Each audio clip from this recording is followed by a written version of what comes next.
प्रिय विद्यार्थियों नमस्कार। मेरा नाम प्रीतम सिंह शेखावत है। आप इस कक्षा को YouTube channel Hindi with Pritam Singh Shekhawat पर देख रहे हैं। आरपीएससी द्वारा आयोजित वरिष्ठ अध्यापक और स्कूल व्याख्याता भर्ती परीक्षा के लिए हम इन दिनों कक्षा 9, 10, 11, 12 की पाठ्य पुस्तकों की श्रृंखला आयोजित कर रहे हैं। हमने इस श्रृंखला को कक्षा 11 की पाठ्य पुस्तकों से शुरू किया है। तो कक्षा 11 की जो पाठ्य पुस्तक अनिवार्य की पाठ्य पुस्तक है उसको हम पूर्ण कर चुके हैं, जिसका नाम है आरोह। आज हम जिस पाठ्य पुस्तक के कवि को पढ़ रहे हैं उस पाठ्य पुस्तक का नाम है अंतरा। कक्षा 11 में साहित्य की पाठ्य पुस्तक है अंतरा।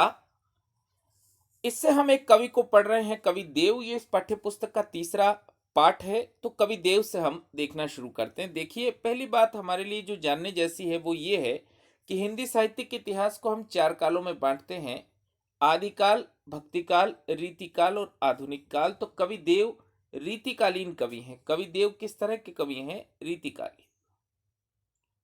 इसके साथ साथ आप बहुत सारी बातें जानिए कि ये जो रीतिकाल है उसकी समय सीमा क्या है। विक्रमी संवत 1700 से 1900 उसकी समय सीमा आचार्य रामचंद्र शुक्ल ने मानी है। रीतिकाल के कवियों के 3 प्रकार हैं। ये जो 3 प्रकार हैं उनको हम कहते हैं रीतिबद्ध कवि। अधिकांश कवि इसी श्रेणी में है। रीतिबद्ध कवियों ने काव्य तो लिखा ही, काव्य के साथ साथ उन्होंने लक्षण ग्रंथ भी लिखे।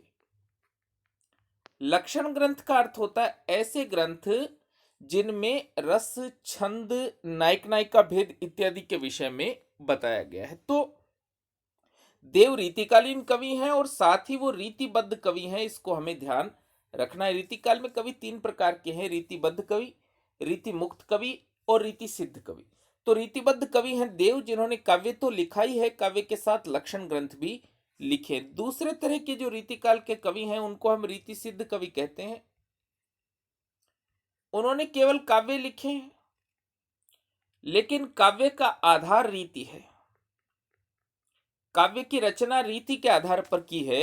इस परंपरा के कवि एकमात्र कवि बिहारी हैं। आप लोग जानते हैं उनकी एकमात्र रचना बिहारी सतसई है और कोई लक्षण ग्रंथ उन्होंने नहीं लिखा है। पर बिहारी की जो कविता है उसका मूल आधार रीति है, इसलिए इन कवियों को रीति सिद्ध कवि कहा जाता है। तीसरे तरह के जो कवि हैं वो रीति मुक्त हैं। उनके काव्य पर रीति का कोई प्रभाव नहीं है। काव्य पर रीति का प्रभाव नहीं है और लक्षण ग्रंथ नहीं लिखे हैं। लक्षण ग्रंथ नहीं लिखे हैं उन कवियों ने, उन्हें हम रीति मुक्त कवि कहते हैं। तो रीति मुक्त जो कवि हैं उनके नाम भी हमको साथ ही जानने हैं: घनानंद, आलम, बोधा और ठाकुर। इन 4 कवियों को रीति मुक्त कवि कहा जाता है। खैर, हम इस पाठ पर लौटते हैं। हमारे पाठ्यक्रम में आज के जो कवि हैं देव, उनके बारे में हमने 2 बातें जानी है। पहली वो रीतिकालीन है, दूसरे वो रीतिबद्ध कवि हैं। तो कवि परिचय से देखना शुरू करते हैं। महाकवि देव का जन्म इटावा उत्तर प्रदेश में हुआ। उनके जन्म की जो दिनांक दी हुई है, हालांकि इस तरह की दिनांक पूछी नहीं जाती, लेकिन पाठ्यक्रम में चूंकि वो चल रहे हैं तो आप साथ साथ उनको याद करिए। देखिए, 1673 से 1767 ईस्वी उनकी तारीख साहित्य इतिहासकारों ने दी है। उनका जन्म उत्तर प्रदेश के इटावा में हुआ है। उनका पूरा नाम देवदत्त द्विवेदी था। कवि देव का पूरा नाम पूछा जाना बनता है। देवदत्त द्विवेदी था। औरंगजेब के पुत्र आलम शाह के संपर्क में आने के बाद देव ने अनेक आश्रयदाता बदले। अनेक आश्रयदाता बदले। अब ये सिर्फ कथन कैसे बनाती है, वो ये पूछेगी कि क्या देव दरबारी कवि थे? हाँ, कवि देव दरबारी कवि थे। दूसरी बात, रीतिकाल के अधिकांश कवि दरबारी कवि थे तो कथन सही होगा। रीतिकाल के अधिकांश कवि, मैं नहीं कह रहा हूं सारे कवि। अगर ऐसा कथन हो कि रीतिकाल में सभी कवि दरबारी कवि थे तो गलत कथन होगा। पर अधिकांश कवि रीतिकाल के दरबारी कवि थे। देखिए, किंतु उन्होंने सबसे अधिक संतुष्टि भोगीलाल नाम के आश्रयदाता से प्राप्त हुई। उन्होंने लिखा है कि भोगीलाल जो आश्रय देता है वो लाखों रुपए खर्च करके अक्षरों को खरीदता है। देखिए, जिससे उनके काव्य से प्रसन्न होकर उन्होंने लाखों की संपत्ति दान की। अनेक आश्रयदाता राजाओं, नवाबों और धनिकों से संबंध रहने के कारण राज दरबारों का आडंबरपूर्ण और चाटुकारिता भरा जीवन कवि देव ने बहुत निकट से देखा था, इसलिए उन्हें ऐसे जीवन से वितृष्णा हो गई। तो उनके एक कवित्व जो हम पढ़ेंगे उसमें ऐसा आपको साफ दिखेगा कि दरबार का जीवन कितना खराब देव को मालूम पड़ा, हालांकि वो पूरे जीवन दरबारी कवि रहे हैं। देखिए, रीतिकाल के कवियों में देव बड़े प्रतिभाशाली कवि थे। दरबारी अभिरुचि से बंधे होने के कारण उनकी कविता में जीवन के विविध दृश्य नहीं मिलते। उनकी कविता में जीवन के विविध दृश्य नहीं मिलते। ये केवल देव की विशेषता नहीं है, इसको आप पूरे रीतिकाल की विशेषता समझिए। क्योंकि वो दरबार में रहते थे, दरबार को ही वो अपनी पूरी दुनिया समझ लेते थे, तो जीवन का जो दृष्टिकोण उनका है वो दरबारी दृष्टिकोण है। किंतु उन्होंने प्रेम और सौंदर्य के मार्मिक चित्र प्रस्तुत किए। अनुप्रास और यमक के प्रति देव में प्रबल आकर्षण है। पूरे रीतिकाल की कविता में आपको एक बात अवश्य दिखाई देगी, वो है कवियों का अलंकार प्रेम। अब इस बात को समझिए कि अलंकार अगर जानबूझकर कविता में डाल दिए जाएंगे तो कविता का सौंदर्य बढ़ेगा नहीं, कविता का सौंदर्य उससे घटेगा। पर रीतिकाल के कवियों में अलंकार प्रेम आपको जगह जगह दिखाई देगा। अनुप्रास द्वारा उन्होंने सुंदर ध्वनि चित्र खींचे हैं। ध्वनि योजना उनके छंदों में पग पग प्राप्त होती है। श्रृंगार के उदात्त रूप का चित्रण देव ने किया। उदात्त का मतलब समझिए, आप जिसको कहते उदार, उससे अधिक अच्छा शब्द है उदात्त।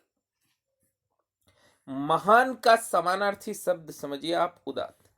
श्रृंगार के उदात्त रूप का चित्रण देव ने किया है। देखिए, देवकृत कुल ग्रंथों की संख्या 52 से 72 तक मानी जाती है। अब पीएससी सवाल कैसे बनाएगी साहित्य इतिहास में कवि परिचय पर, इसको देखिए। मैं पहले वीडियोज में आपको बता चुका हूं कि हमको एक रजिस्टर मेंटेन करना है कवि परिचय का। मैं कोशिश करूंगा कि पाठ्यक्रम के जितने कवि हैं उनके कवि परिचयों पर विशेष कक्षा कर सकूं, पर रजिस्टर को आप आवश्यक रूप से मेंटेन करिए जिसमें कवि की रचनाएं लिखी हों, उनका जीवन काल लिखा हो और कोई विशेष बात जिसको पीएससी पूछ सकती है, जो मैं कक्षा में आपको बताता हूं उसको नोट करिए। एक पृष्ठ पर एक ही कवि हमको लिखना है। तो उनकी रचनाएं रसविलास, भावविलास, भवानी विलास, कुशल विलास, देखिए याद करने में कितनी आसानी, विलास नाम से रचनाएं लिखी हैं। अष्टयाम, सुमिल विनोद, सुजान विनोद, काव्य रसायन और प्रेम दीपिका। ये सुजान विनोद जैसे जो सवाल है वो आपको झमेले में डाल सकते। सुजान से रसखा घनानंद का नाम जुड़ा हुआ है, तो सुजान विनोद पूछा जाने जैसा सवाल है। कि किसका सवाल है? कवि देव की रचना है सुजान विनोद। देखिए, एक रचना प्रसंगवश मुझे याद आई है, एक जो रचना है जिसका नाम है सुजान रसखान, वो रचना रसखान की है।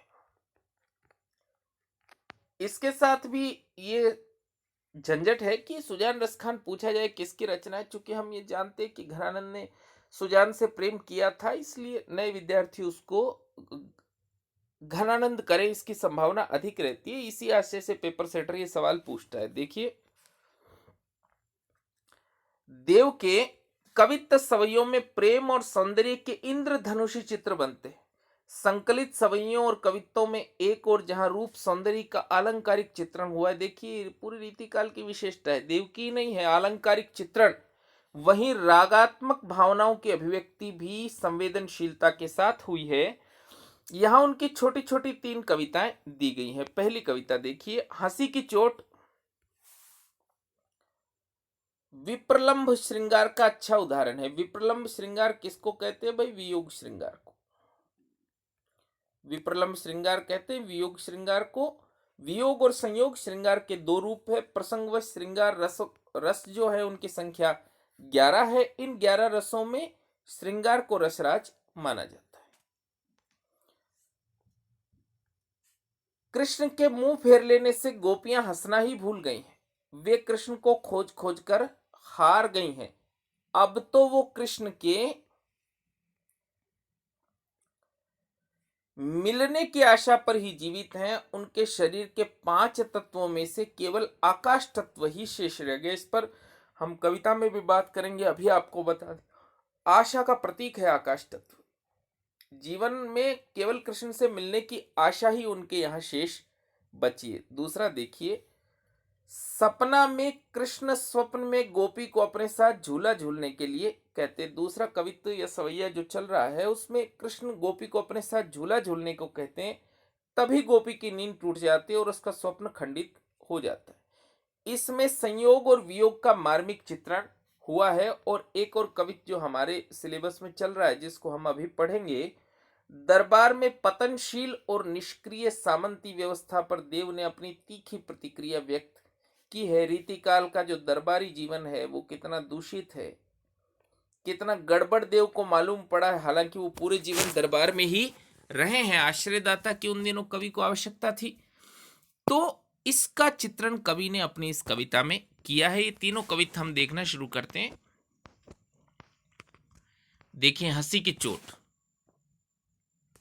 हमने पहले देखा है, किसका उदाहरण है? वियोग श्रृंगार का। वियोग श्रृंगार का उदाहरण है। ये छंद जो है सवैया है भाई, लिख लेना आप लोग साथ साथ, ये छंद है सवैया। छंद भी आपके पाठ्यक्रम में चलते हैं, उन छंदों पर भी हम अलग से कक्षा करेंगे। पहले साथ साथ आप ये लिखते चाहिए किस तरह का छंद है। तो देखिए, शासन ही सो समीर गयो, शासन ही सो समीर गयो यानी सांसों के द्वारा। 5 जो तत्व होते हैं उसमें वायु तत्व, शासन ही सो समीर गयो, समीर का अर्थ है वायु। तो शरीर का जो पहला तत्व है वायु तत्व, वो चला गया है गोपियों को छोड़कर। वियोग श्रृंगार का उदाहरण है कि शासन ही सो समीर गयो। कैसे गया है समीर? सांसों से चला गया। अरु शब्दार्थ साथ लिखते चलिए, अरु का अर्थ है और। शासन ही सो समीर गयो, सांसों से समीर चला गया, सांसों के साथ वायु बाहर चली गई। और आसनु ही, आसुन ही यानी आंसुओं से। प्रसंगवश प्रश्न पूछ रहा हूं, पाठ से कोई संबंध नहीं है। आंसू काव्य रचना किसकी है, किस कवि की है, मुझे कमेंट बॉक्स में बताइएगा। आंसू किस कवि की रचना है? आंसुन ही सब नीर गयो ढरी, नीर का अर्थ है जल, गयो का अर्थ है गया और ढरी का अर्थ है ढलक, या बह गया है। तो देखिए, शासन ही सो समीर गयो, सांसों से समीर बाहर चला गया। और आंसुन ही सब नीर गयो ढरी, और आंसुओं से सारा जल तत्व बाहर निकल गया। और तेज गयो गुण ले अपनो, और जो तेज था जिसको हम कहते अग्नि तत्व, तीसरा जो तत्व है अग्नि तत्व, तेज गयो गुण ले अपनो, वो भी अपने गुणों को लेकर चला गया। गुण ले अपनो, वो अपने गुणों को लेकर चला गया। तो नायिका में अब तेज भी शेष नहीं बचा है। अरु भूमि गई, और चौथा तत्व, अरु का अर्थ और है, भूमि का अर्थ है पृथ्वी। तो जो चौथा तत्व है पृथ्वी तत्व, गई तन की तनुता करी, तन की तनुता करी का अर्थ है शरीर को क्षीण करके, तनुता का अर्थ है क्षीण करना, दुबला करना।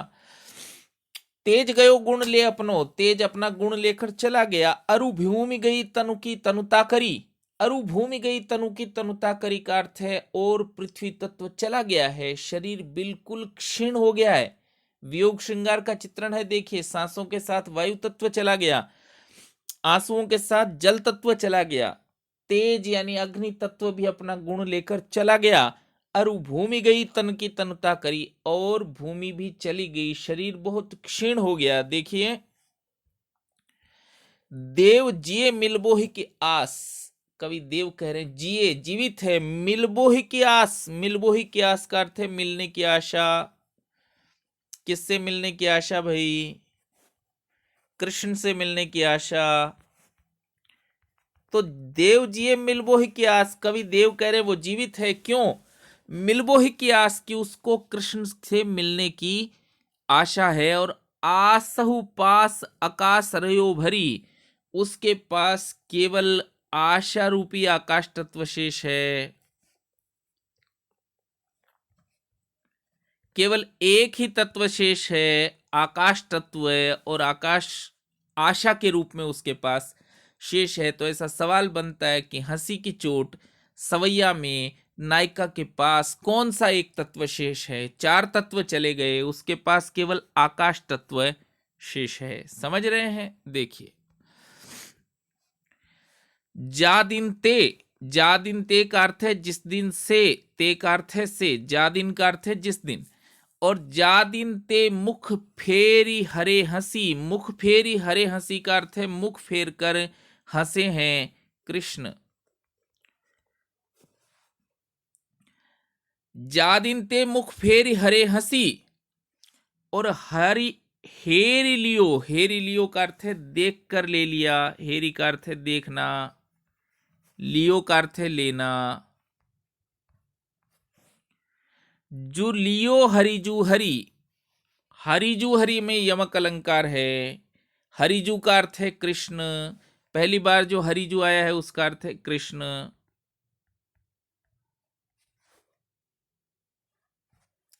दूसरी बार जो हरि आया है उसका अर्थ है हरण करना। लिख लीजिए आप शब्दार्थ। जा दिन ते मुख फेरी हरे हंसी, जिस दिन से मुख मोड़कर कृष्ण हंसे हैं। हेरी लियो का अर्थ हेरी हियो का अर्थ है देख कर, हियो का अर्थ है हृदय। जो लियो हरिजू हरि, कि हमें देखकर कृष्ण ने हमारे मन का हरण कर लिया, ऐसा अर्थ है। हरिजू हरि, कृष्ण ने हरण कर लिया। हेरी का अर्थ है देखकर, और हियो का अर्थ है हृदय। तो अलंकार की दृष्टि से आप सवाल देखना चाहे तो हरिजू हरि अलंकार है यमक। यमक अलंकार, एक शब्द 2 बार आए, दोनों बार उसका अर्थ अलग अलग हो, इसे हम यमक अलंकार कहते हैं।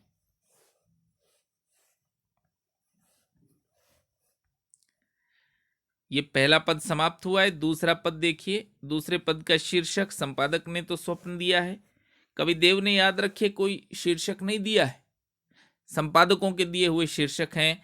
और ये जो छंद है,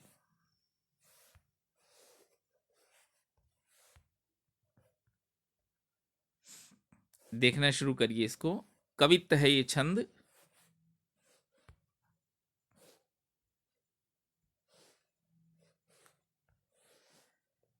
झहरी झहरी झीनी बूंदे हैं परति मनो। तो झहरी झहरी अलंकार क्या है? इसको कहते हैं पुनरुक्ति प्रकाश। देखिए, यमक और पुनरुक्ति प्रकाश में अंतर समझिए आप लोग। यमक और पुनरुक्ति प्रकाश में अंतर क्या है? यमक में शब्द 2 बार आता है, पुनरुक्ति प्रकाश में भी शब्द 2 बार आता है। यमक में अर्थ अलग अलग होते हैं,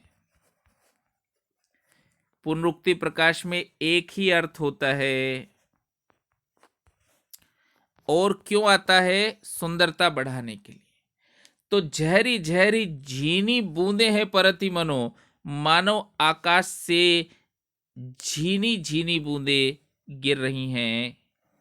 सपने में नायिका क्या देखती है? मानो आकाश से झीनी झीनी बूंदे गिर रही हैं। अब देखिए एक और अलंकार हम साथ देखते हैं, उत्प्रेक्षा। मैं पहले कक्षाओं में बता चुका हूं, इसको साथ साथ नोट करिएगा, याद रखिएगा, देखिएगा। उत्प्रेक्षा एक अलंकार होता है जहां किसी चीज को मान लिया जाए, जान लिया जाए, ऐसे शब्द आए, वहां अलंकार होता है उत्प्रेक्षा। तो वाचक शब्द क्या क्या है? मानो, मनहु, लिख लीजिए आप लोग, जानो, जनहु, जनु, मनु, ऐसे शब्द जहां आते हैं वहां अलंकार होता है उत्प्रेक्षा। बड़ा सीधा अलंकार है, देखते हैं आप पहचान सकते हैं, वाचक शब्द से ही पहचान सकते हैं कि जहां जानो, मानो, मनहु, जनु, मनु, यानी जानो और मानो जैसे शब्द जहां आए वहां अलंकार होता है उत्प्रेक्षा। तो झहरी झहरी झीनी बूंदे हैं परति मनो, मानो आकाश से झीनी झीनी बूंदे गिर रही हैं, और गहरी गहरी घटा घेरी है गगन में, और आकाश में गहरी घटाएं, गहरी गहरी घटा घेरी है गगन में, गहरी घटाएं घेरी है गगन में, और आकाश में बहुत गहरी घटाएं हैं, उससे झीनी झीनी बूंदे गिर रही हैं। और आनी कयो शाम मोसो, आनी का अर्थ है आकर। नायिका सपना देखती है, आनी कयो शाम मोसो, मोसो का अर्थ है मुझसे। एक नायिका जिसने सपना देखा, उसने क्या सपना देखा कि ऐसे बादल आकाश में छाए हुए हैं और झीनी झीनी बूंदें गिर रही हैं। ऐसे समय में आनी कयो शाम मोसो, आकर के कृष्ण ने मुझसे कहा कि चलो झूलिबे को आज, आओ झूलने के लिए चलें। तो पीएससी प्रश्न पूछती है कि सपना जो शीर्षक से कवित्व दिया गया है उसमें नायिका को आकर कृष्ण ने क्या कहा। ठीक उत्तर होगा चलो झूलिबे को आज, आओ झूलने के लिए चलें। और फूली न समानी, फूली न समानी एक मुहावरा है, बहुत प्रसन्न होना। देखिए, फूला न समाना एक मुहावरा है, बहुत प्रसन्न होना, आप लोग तो जानते हैं, बहुत प्रसन्न होना। पीएससी सेकंड ग्रेड की जो लोग तैयारी कर रहे हैं, व्याकरण की तैयारी को साथ साथ करिए। कक्षा 9, 10, 11, 12 की जो पाठ्य पुस्तक है नवीन हिंदी रचना और प्रबोध, जिसका नाम है, उससे आप व्याकरण को तैयार करना शुरू करिए। हम व्याकरण पर भी कक्षा करेंगे, पहले कविता की बात हम लोग कर रहे हैं। तो फूली न समानी, भाई ऐसी हो मगन में, फूली न समानी मैं बहुत प्रसन्न हुई, ऐसी मगन हो गई, ऐसी प्रसन्न हुई कि कृष्ण ने आकर कहा है चलो झूलिबे को आज, आओ झूलने के लिए चले। और चाहत उठोई, चाहत उठोई का अर्थ है उठना चाहती थी, कृष्ण के साथ झूलने के लिए उठना चाहती थी, लेकिन उठी गई सो निगोड़ी नींद। उठना तो मैं चाहती थी, लेकिन उठ गई नींद। उठ गई नींद का अर्थ है उड़ गई नींद, नींद उड़ना। चाहत उठोई, उठ गई सो निगोड़ी नींद, मैं जैसे ही उठना चाहती थी नींद उठ गई, यानी नींद उड़ गई। और सोए गए भाग मेरे जागी वा जगन में, जागी वा जगन में, वा का अर्थ होता है उस, जगन का अर्थ है जागना। सोए गए भाग मेरे, मेरे भाग्य सो गए, जानी वा, ये जानी थोड़ा मिसप्रिंट हो गया, जागी वा जगन में ऐसा है भाई। सोए गए भाग मेरे जागी वा जगन में, मेरे जागने से मेरे भाग्य सो गए। अलंकार देखिए भाई क्या है, अलंकार है विरोधाभास। जागने से भाग्य सो गए, तो अलंकार लिख लीजिएगा आप लोग, अलंकार है विरोधाभास। ऐसे प्रश्न पूछे जाते। सोए गए भाग मेरे जागी वा जगन में, मेरे जागने से मेरे भाग्य सो गए। और आंख खोली देखो तो न घन है न घनश्याम। आंख खोली देखो, जब मैंने आंख खोल कर देखा तो न घन है न घनश्याम, न तो वहां बादल हैं और न तो वहां कृष्ण है। तो नायिका ने सपना देखा है, कविता का शीर्षक ही है स्वप्न। आंख खोली देखो तो न घन है न घनश्याम, आंख खोलकर देखा न तो बादल है ना तो कृष्ण है। और वेई, वेई का अर्थ है वही। छाई बूंदे, छाई बूंदे का अर्थ है वो छाई हुई बूंदे। मेरे आंसू हैं द्रिगन में, मेरी आंखों के आंसू हैं। द्रिगन का अर्थ है आंखें, बहुवचन है भाई, द्रिग का द्रिगन। तो नायिका ने ऐसे सपना देखा कि कृष्ण मुझे झुलाने के लिए कह रहे हैं और बहुत बारिश जैसी हो रही है। जब वो जागी है तो कुछ नहीं है, और वो बूंदे जो आकाश में थी, वे छाई बूंदे मेरे आंसू है द्रिगन में, वो छाई हुई बूंदे मेरी आंखों के आंसू है। प्रसंगवश आपको एक बात बताता हूं कि रीतिकाल के कवियों की भाषा ब्रज भाषा।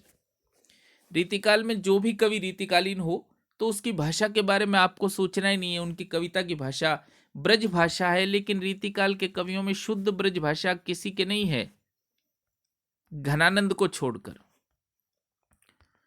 शुद्ध ब्रज भाषा किसी की नहीं है घनानंद को छोड़कर। वो जिस जगह पर रहते हैं उनके शब्द उन भाषाओं में आ जाते हैं, या मातृभाषा के शब्द उनके ब्रज भाषा में आ जाते हैं।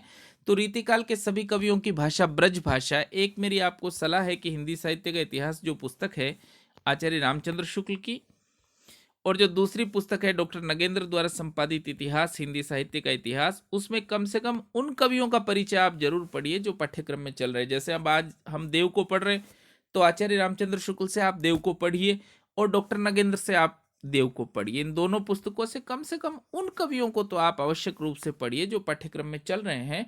शुक्ल जी का कथन या नगेंद्र जी का कथन ऐसे परीक्षा में आप लोगों को पूछा जाता है। देखिए, तीसरा ये जो सवैया है, कविता नहीं है, दरबार के बारे में है। दरबार की पतनशील संस्कृति को दिखाता है, पतनशील संस्कृति को दिखाता है दरबार की।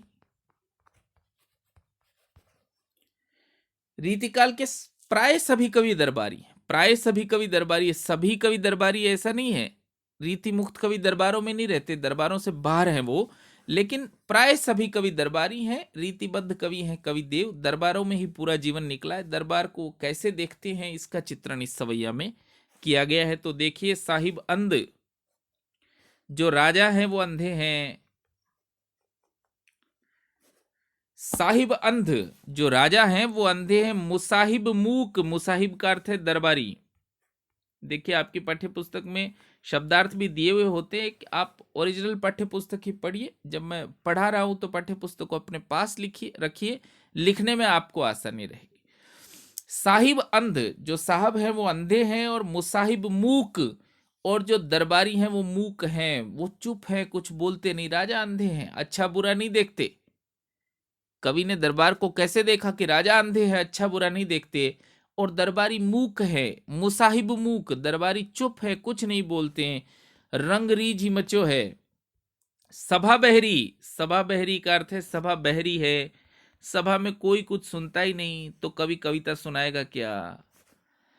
सभा बहरी, पूरी सभा बहरी है, और रंग रीझ मचो है, रंग रीझ मचो है का अर्थ है सभी आनंद मना रहे हैं, आनंद, नाच रंग, किस में डूबे हुए हैं, नाच रंग। तो सामंती जो पतनशील व्यवस्था है आप देख सकते हैं, रीतिकाल जब समाप्त होता है तो आधुनिक काल आरंभ होता है, और तब अंग्रेजों का राज पूरी तरह कायम हो चुका है। इसके मूल में क्या व्यवस्था है, भारतीय राजाओं की क्या दशा है, इसका देव ठीक ठीक चित्रण कर रहे। देखिए, साहिब अंध, राजा अंधे हैं, मुसाहिब मूक, दरबारी गूंगे हैं, सभा बहरी, सभा बहरी है, और रंग रीझ मचो है, और नाच रंग में सब के सब लगे हुए हैं। देखिए, आप 1857 भी पढ़ेंगे, दिलचस्प बात आपको बताता हूं। कहानियां हैं कि वाजिद अली शाह भाग नहीं सके 1857 की क्रांति से पहले, 1856 में भाग नहीं सके, क्योंकि कहानियों के हिसाब से उनको जूते पहनाने के लिए कोई मौजूद नहीं था, वो इतने विलासी जूते भी खुद नहीं पहन सके।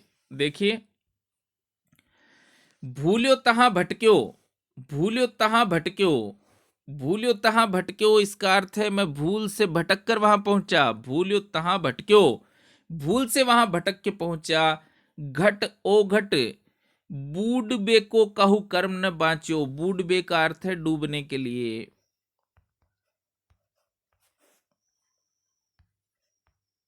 बूडबे यानी डूबने के लिए, काहू का अर्थ है कोई, कर्म न बाँचो, कर्म न बाँचो का अर्थ है कोई कर्म हमारे पास बचा नहीं, ऐसा कोई कर्म बचा नहीं जो डूबने वाला था और मैंने किया नहीं। तो सब तरह के गड़बड़ काम मैंने उस दरबार में किए हैं, ये कवि देव कह रहे हैं। भूल्यो तहां भटक्यो, घट ओ घट, मैं भूल से वहां भटक गया, और बूढ़बे को कहू कर्म न बाँचो, और डूबने वाला ऐसा कोई काम बचा नहीं जो मैंने नहीं किया। तो जो जो नहीं करने चाहिए थे वो सब सब काम कवि देव कह रहे मैंने दरबार में किए हैं। और भेष न सूझो, भेष का अर्थ है वेशभूषा, अपनी वेशभूषा नहीं दिखी मुझे, भेष न सूझो, भेष न सूझो, तो भले आदमियों को कैसी वेशभूषा रखनी चाहिए ये भी मैंने देखा नहीं। और कयो समझो ने, किसी ने कुछ कहा तो मैं समझा नहीं, किसी ने कोई अच्छी बात बताई तो मुझे मालूम नहीं चला, मैंने उसकी बात सुनी नहीं। भेष न सूझो, अपनी वेशभूषा नहीं देखी, कयो समझो न, कही हुई बात समझा नहीं, और बतायो सुनो ने, किसी ने बताया तो मैंने सुना नहीं। और कहा रुचि राचो, कहा रुचि राचो का अर्थ है अन्य रुचियों में लगा रहा, जैसी मेरी रुचि थी, जैसा मुझे करना था वैसा मैं करता रहा, ऐसा मैं दरबार में करता रहा। तो देखिए, तीनों लाइनों को दोहरा कर हम चौथी लाइन पढ़ेंगे। साहिब अंध, मुसाहिब मूक, सभा बहरी, रंग रीझ मचो है। साहब अंधे हैं, राजा अंधे हैं, मुसाहिब गूंगे हैं, सभा बहरी, सारी सभा बहरी है, और रंग रीझ मचो है, लोग आनंद मंगल मना रहे हैं, नाच रंग में डूबे हैं। और भूल्यो तहां भटक्यो, मैं भूल से भटक कर वहां चला गया। घट ओ घट, बूढ़बे को कहू कर्म न बाँचो, डूबने के लिए कोई कर्म बचा नहीं, वो सभी कर्म मैंने कर डाले जो डुबाने वाले थे। और भेष न सूझो, मुझे अपनी वेशभूषा नहीं सूझी, कयो समझो ने कही हुई बात मैं समझा नहीं, बतायो सुनियो ने बताई हुई बात सुना नहीं, कहा रुचि राचो न जाने मैं किस रुचि में लगा रहा देव तहां। ये तहां किसके लिए आया है? दरबार के लिए। तहां का अर्थ होता है वहां भाई, वहां। देव तहां निबरे नटकी, निबरे नटकी का अर्थ है